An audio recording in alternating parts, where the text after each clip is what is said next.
going on, everybody out there? This is Popular Stranger, back at you once again with another MLB 15 The Show Diamond Dynasty video. And ladies and gentlemen, we got our first game play of the year for this channel. And we're playing an online game, so this is a ranked game. We played one other ranked game, and it was a loss. It wasn't a very entertaining game. I believe it was 1-0, and I lost. But we got CJ Wilson on the mound today, and boy is he going to pitch a beautiful game. So sit back, relax, and cruise through the gameplay, and let's talk about the gameplay in this game so far. Basically my experience online, my experience offline, and just things that I like and dislike. So the first two games were kind of good and bad. The one that I played that I did not record, it seemed to play really smooth. You know, one thing that I've noticed there's a lot less of is just the lag when you're going to swing for pitches has been a lot more smoother. It doesn't feel like it lags every time you swing the bat, so that's definitely a plus. And I didn't notice it too much in this game. The first game, like I said, was wonderful. It played great.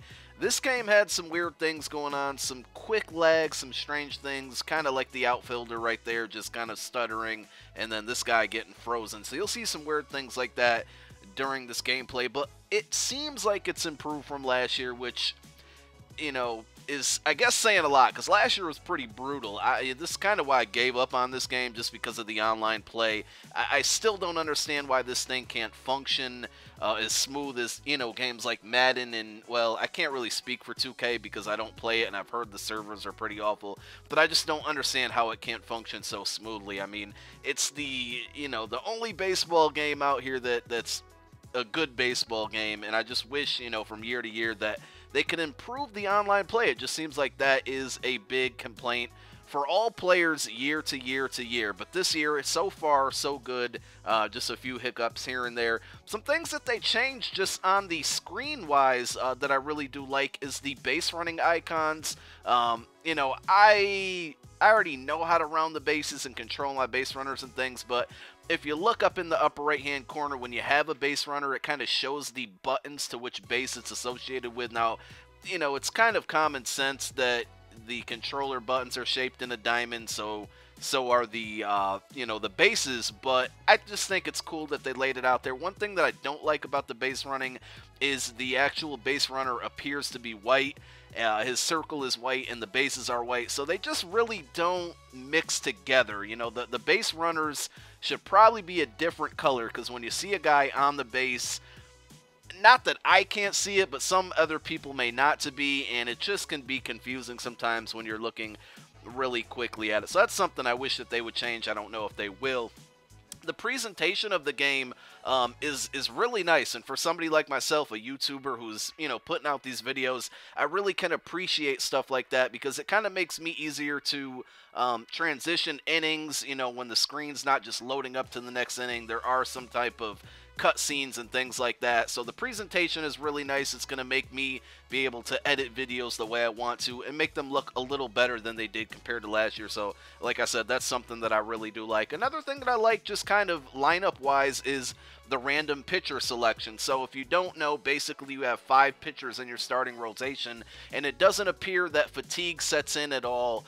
So CJ Wilson has pitched both of the games that I played so far, so it doesn't look like fatigue is a factor. But I like the randomness where you just hit X and they go through your 5 pitchers and they just pick a random one. I really think that's a cool idea, especially with the no fatigue. It doesn't really play in a factor at all. Obviously, no contracts this year, a question that a lot of people have been asking me in the comments section.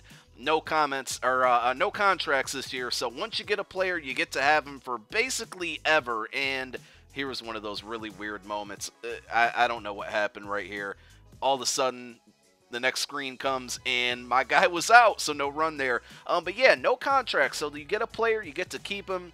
The only time you lose them is if you complete a team set, and actually you don't lose the card. Let me take that back. You just can't sell the card. So if you complete, for instance, the Colorado Rockies set, you get to remain keeping all the cards that went part of that set, plus the card reward, obviously, but you cannot sell those cards. I believe you can sell the reward card, but not in the other cards. So it's going to be interesting to see how this thing plays out, if everybody pretty much has the same team towards the end of the year, because cards don't expire, and we've already discussed this, but it doesn't look like there's going to be updated cards. I don't know. Time will tell on that. But I also like that there's no designated hitter in this year's game.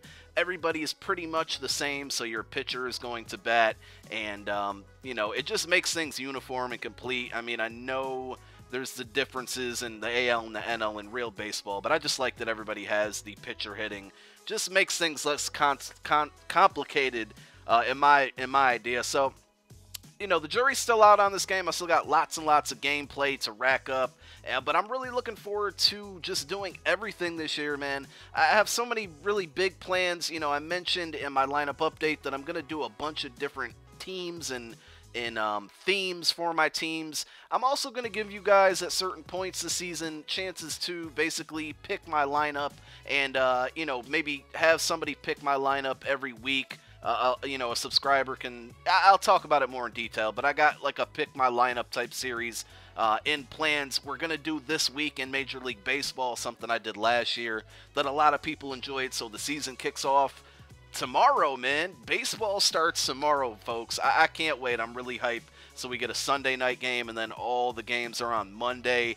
So we're definitely going to do the This Week in Major League Baseball stuff. I know a lot of you guys are going to ask me about Topps Bunt. I'm undecided if I'm going to do bunt videos again this year. If I do, I'll probably upload them on my old channel. I know it kind of doesn't make sense, but I'll talk about that if I do happen to do it. But for those of you who don't know what Topps Bunt is, I have a video, I will have a video coming out pretty soon talking about that, so we'll just touch that later. So we'll jump into the gameplay here because it's the last inning. I've been cruising along. CJ Wilson has been cruising along. And he gives up a home run to start off the 9th inning, so I put Tony Cingrani in. He does a good job of getting Andrew McCutchen out. Nolan Arenado made a really nice play on that bunt as well. Out number 2, we get a fly out, and my apologies, here's Andrew McCutchen lining out to shortstop there. So we get quick 3 outs after putting Cingrani in the game. And even though he gave up a home run there that could have cost us the game or made us one run closer to being lost of a game, CJ Wilson gets player of the game. We get the win 2-1, man. A really good pitching outing by my boy CJ Wilson. And then they trolled me right here. I thought I was going to get Cargo. Instead, I get that card. I'm out, guys. Peace.